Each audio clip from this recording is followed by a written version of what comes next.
February 28th, there was a pattern. On Friday, there was a pattern. One case in high school in February, and another case just 2 days ago. That's a pattern. But how about here in Corpus? 6.59 million plus 3819, 85,793 plus 98. We're up to 86. We're almost at 86,000. 91,237 in Oasis County, with the deaths at 1460. 7-day average on March 3rd. 38,000 people hospitalized. Over 7,700 people in ICU. Vaccinations. 71.3%, 60.2%, 20.6 million have had at least one dose, and 70.4 have had at least 17.4 million being fully vaccinated. Tests have been taken. Almost 1 million tests have been taken. 39 and almost at 40,000 tests. The positive cases are up to 4.3%. Now this pattern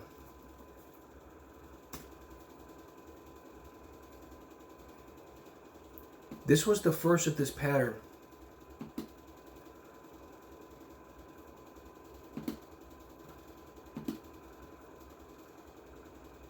The first day of March, there was only one case, and the rest were zeros. Friday, one and a lot of zeros. The 28th, there were no cases. We could be doing great. We could be seeing a light at the end of the tunnel with this if we keep on going.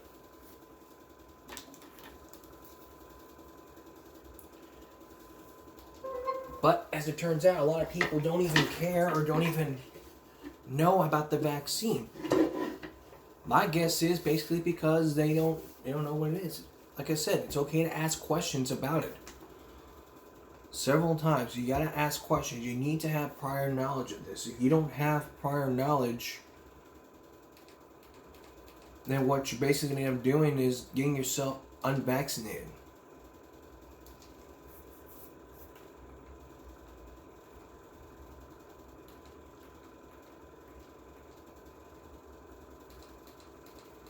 So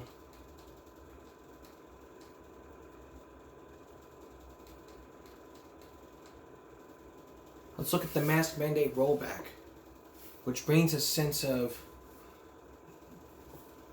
normalcy. Do 2 W2s make a W4? Are you kidding? Tonight, a major move by the White House signaling a new ago. phase in the pandemic. The administration announced a new detailed national roadmap for how the country will prepare for future outbreaks. It might not be a return to normal, but it could be the new normal. Here's CBS's Mo Olengi. We are moving forward safely. The new COVID plan includes an aggressive monitoring system that the White House says can detect new variants earlier and trigger a faster response with vaccines and treatment. The president's plan launches a new Test to Treat initiative to provide individuals access to testing and treatment for free, all in one stop. But it's those new variants, warns Dr. Peter Hotez, that could slow the progress the country is now making. I think the only asterisk that you have to put on that is that this is more of a pause than the end of the epidemic in the United States.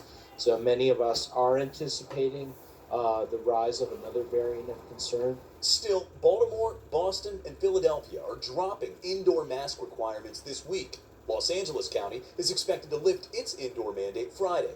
New York City public schools remain masked, but the state school mandate expired today.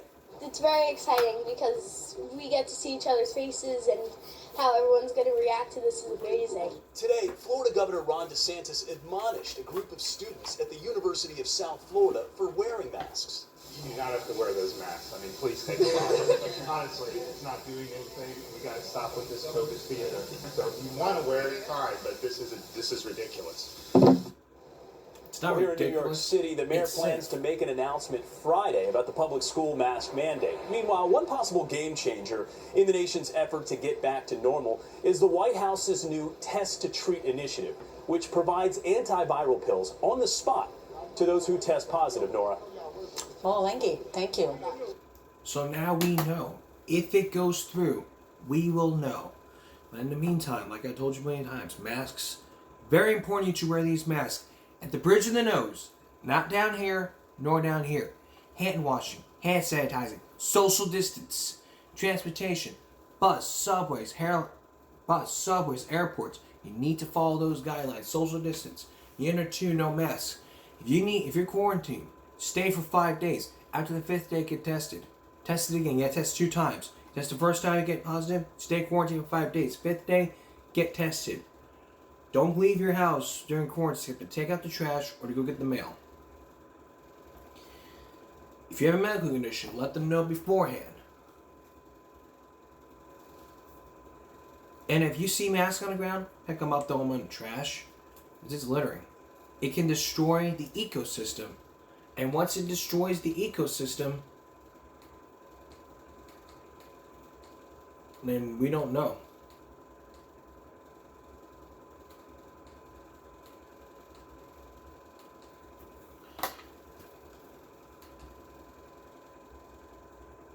Then a lot of things can happen.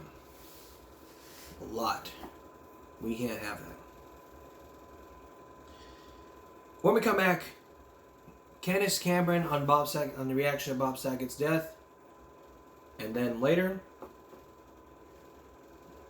then a bit later on, how to report a loss of stolen item. There is new developments in Bob Saget's death. Just 2 weeks ago, actress Candace CameronBeret was on Extra because she has a lot of questions about Bob Saget's death.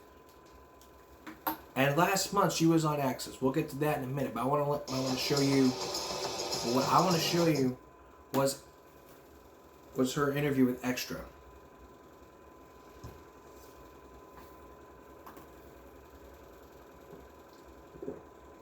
Take a look. In a little over a month here, and I mean, as you walk in today, we find out that there's still some kind of weird cloud hanging over the death of the beloved Bob. Yeah, which I'm trying not to think about. I think, it's always the inquiry of people and the press, and it's like, everyone just needs to remember Bob. Right. For who he is, and just what let do you the do? rest go. For example, I'm a member of the press. I also loved Bob Saget. I had him on my live show tons of times, and I will remember Bob the way Bob was. And yet there's this weird confusion. Do we keep going? Because the family says, no, you respect the family's privacy. Please leave it. You do. Yeah. As someone really close to it, it's like there's nothing more to know. There really isn't. The police say no foul play. So it's like let everyone just let him rest in peace and let the family have their own dignity, and mental stability. What is your lasting impression? Like when you think of Bob, what do you think of? Oh, Is it a joke? Is it a smile? Is it? It's all of it. It's the joke. It's the hug, because he would always just nestle into your shoulder. Anyone he hugged, he would just go down and hug. Always a laugh. Always a laugh. I bet there were some beautiful silver lining moments with Dave and John and Lori and Jody, everybody. Yeah. These last few weeks, we've all spent a lot of time together, and we're all very close. But it's been really special, the time that we've been spending recently, because there's even something different to it, because we're just like constantly, we just appreciate being around one another, and it, you never know when the day's going to be that someone else might be gone, so you just want to live in that moment. What do you take from the passing of Bob Saget going forward? Oh, what I take is a lifetime of memories that are wonderful and beautiful. And then I tell people how much I love them, and I remember to hug everyone. You're getting a big hug after I leave, after this interview. I'm warning you. And a nestle. I have friends who were at the funeral and the reception, and from what I understand, it was beautiful and solemn and a religious ceremony at Forest Lawn. And then it got to Jeff Franklin's house, and some wonderful things happened. John Mayer got up. I hear Chappelle did about 45 minutes of stand-up. He did. I don't think that mic was empty for 4 hours. It was just one person after another talking. And I, of course, as the faith-based person, offered the prayer. I had to, like, break it down. And I was like, there are two really great Jewish people that I've known in my life. One was Jesus. I mean, I still know him, not personally. The other is Bob Saget. Yes! We were talking about faith. I see your new tattoo. Oh. Will you show it to me? Yes. I have something cool for you. What? You and me. Hey! I love it. I love it. Let's Wonder Twin powers activate. Isn't that cool? How long ago did you get that? Just a few weeks ago. Yeah. Is it Bob inspired? Is it life inspired? Is what? It's a few things I'll keep personal to myself, but really this is the cross. This is a cross. So this is all about Jesus. Now, if your daughter Natasha says I'm getting a tattoo, what do you say? Because my daughters have done this to me.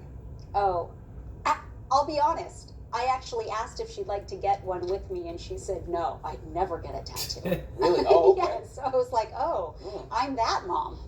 And you have you just filmed with her. Yes. Aurora Tea Garden Mysteries. Yes. Great or never again?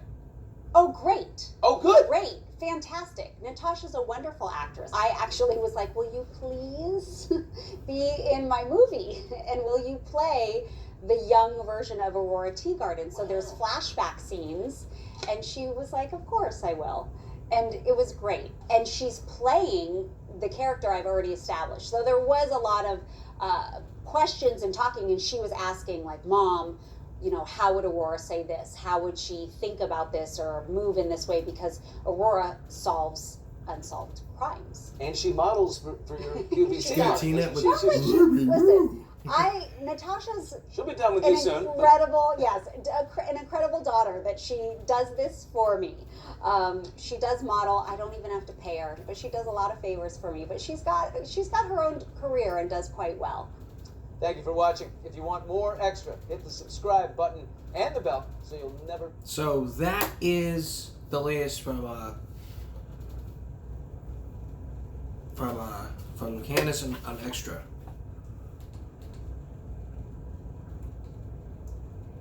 But before that, she was on Access. After she heard about Bob Saget's last text to her. What was that text? We'll tell you about that when we return. Don't go away. If you're joining us, we're looking back at Bob Saget's death. He died after having a head injury. And we still don't know what caused that head injury, but we probably do know it was probably at the hotel or outside the hotel. We heard from Candace Cameron from Extra, who had questions about it and had a big hug. Now let's go back to a month. This was a month before that Extra interview. So here's the latest. Here's what Access had to talk about. I get it. Commitment can be scary. And it may move you to tears once you hear that text.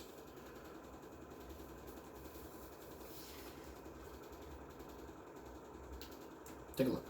Almost unbearable for me to think about. Candace CameronBeret is opening up about losing her close friend and TV dad, Bob Saget. I can't believe he's gone forever. I just can't. My brain has not comprehended that yet. In her first interview since the late comedian's death, the Full House star got emotional when looking back on their 35-year friendship with today's Hoda Kotb.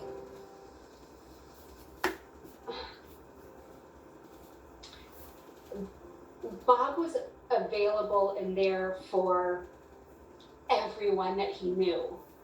But Bob was that person that no matter what happened, Bob would drop anything for you in a second, in a heartbeat. And you didn't even have to be his best friend for him to do that. I mean, that's how huge his heart was. There are very few friends in life like that. And that is the hardest part of the loss, is just that friendship that's unconditional, that it's a lifetime, but I guess our lifetime is, finished on Earth for now. She also revealed the last conversation she had with him just 2 weeks before his passing. We got into a little tiff, and his flight was delayed. We ended up not having dinner, but in Bob fashion, the next day he wrote me like what would be pages long of a text. He was apologizing, saying he was cranky and he was just so sorry. He said, "Oh, now I feel even worse. I was so wrong. You're like my favorite person on the earth." And I acted like Dolly. I was getting ready to take a late flight and I was annoyed. Dolly was his mom. And he said, "You're one of the few that understands that if I act like Dolly, I'm not the best at my game that day. Ha ha." And Bob went on and on and on in the text. And he said at the end, "I love you more for the trouble you're giving me, if that's even possible." And I wrote back, "I love you. I could never be mad at you. Roll my eyes at you? Yes, but never mad. And I love that you being Dolly, that made me laugh out loud. I loved your mom." And he just wrote back, "I loved you. My mom loved you too." Candace met Bob when she was cast on the hit sitcom at just 10 years old and reminisced on how warm and inviting he was. We were doing our pilot episode for Full House, and Bob is so tall, he's 6'4", and I was 10 years old. But he kneeled down to me and got eye to eye with me, and he said, "Hi, I'm Bob, and I'm gonna be your dad. I'm playing your dad, so I want you to feel comfortable, and we're gonna be friends." Over the years, the mom of three said Bob remained someone she could always go to for anything. He was so emotionally available all the time, and he was really the first person in my life as a man that I saw cry and have those emotions right at the forefront of his conversations. The 65-year-old was found dead on January 9th at the Ritz-Carlton in Orlando, Florida, while on tour for his stand-up comedy show. His cause of death has yet to be released, but authorities say no foul play is suspected. Candace said one thing that made her co-star so special was his compassion. If you were hurting, he would hurt with you. You would see the tears well up in his eyes. Bob is a remarkable person, and I've never had a friendship like the one I've had with him, and that's why it makes it so hard. So that was the text. It was a pages long text. We don't know how many pages it was, but we do know it was the greatest text ever.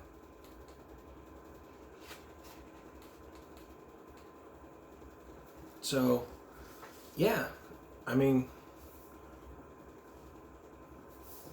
we'll give you more about the story as it develops, but as of right now,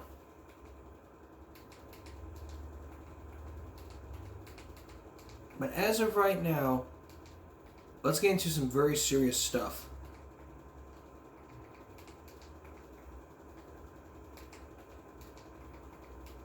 Starting off with a school shooting that happened just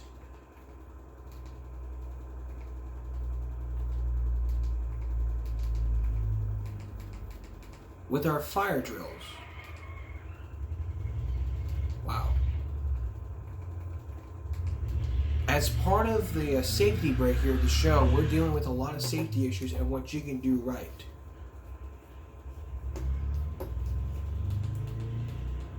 Here is some examples of the fire drill. This one from Gary wrote it almost a year ago, so let's take a look.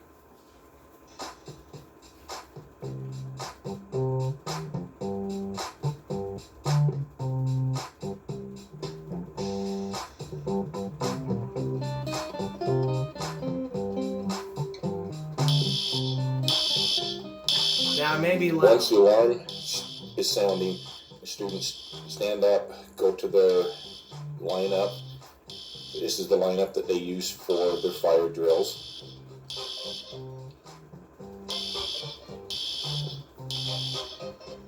So here we show the last person out is shutting off the lights and shutting the door. This is an important part. We want to make sure that the door is shut and left unlocked.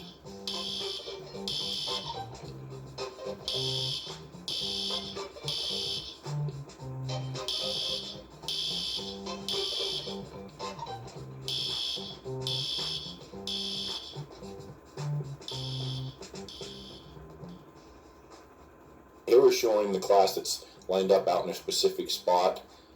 The teacher is going down, counting her class, making sure that she has accountability for everybody. When she gets to the end, she will come back and just double check. And when she gets out front, this specific school does the cards. They hold up a green card if people are counted, for a red card if not, but do what your school has for accountability. Teachers, if somebody is missing that you want to let your administration or whoever you need to know that somebody is missing from your class as soon as possible. Now that's the right way to do it. The wrong way, this is the wrong way they would do it.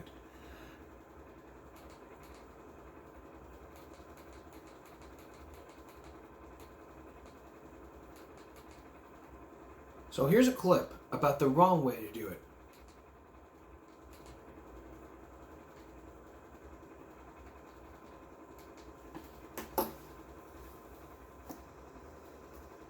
They made the sound maybe annoying.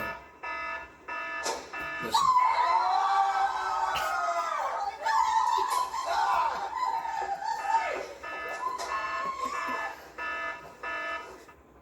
Now that's the wrong way to do it. So, and another one, the wrong way to do it with the right way. So let's take a look at this one. It made me laugh. You see, they're sitting there, and then they're ignoring the fire alarm. Like, what's that?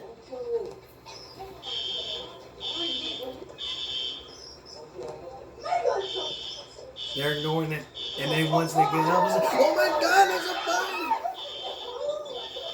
And then they start running out the door. There's no single file line, and all of a sudden, oh my God, there's a fire! Oh my God! And then the last person is sitting there like, I don't care. And then you go to the classroom angle. They're running out in the classroom like it's a big fire. Push each other out of the way.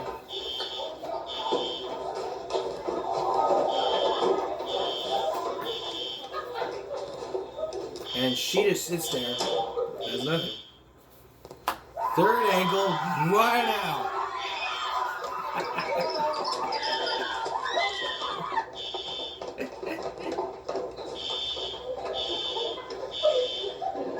Last person is left behind.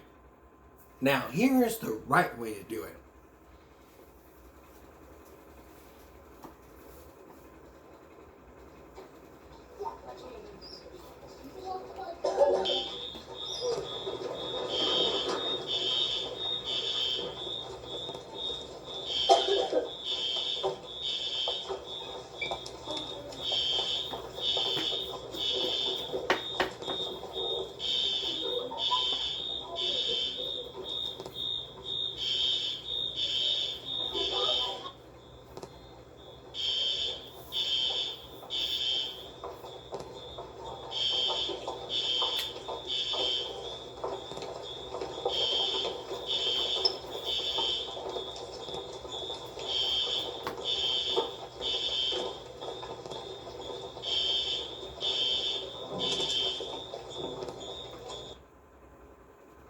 Now that's the right way how to do the fire drill. You're standing in line.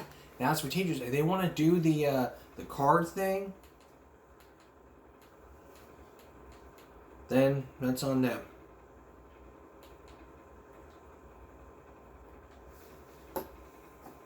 And fire extinguishers. If there's a fire in your house, you don't just go, oh, I'm gonna go to my home and there's a fire. Oh my God, now what do we do? No. Fire extinguisher. Pull it and then squeeze it. And then you just squeeze it. So imagine I'm not home, your babysitter's home, you're home, and this remote's on fire. So again, you don't just go, oh, I'm a young girl at home and there's a fire. Oh my God, now what do we do? Again, you pull the thing and calmly squeeze it. Oh my! And then you put it back in its place. I recommend under the kitchen sink. I don't recommend that because I don't know what happened putting it on the kitchen sink. So that's fire safety 101. But this comes from a clip from iCarly where Spencer just sets off a lot of fires. I'm not going to have time to show you that portion of the clip, but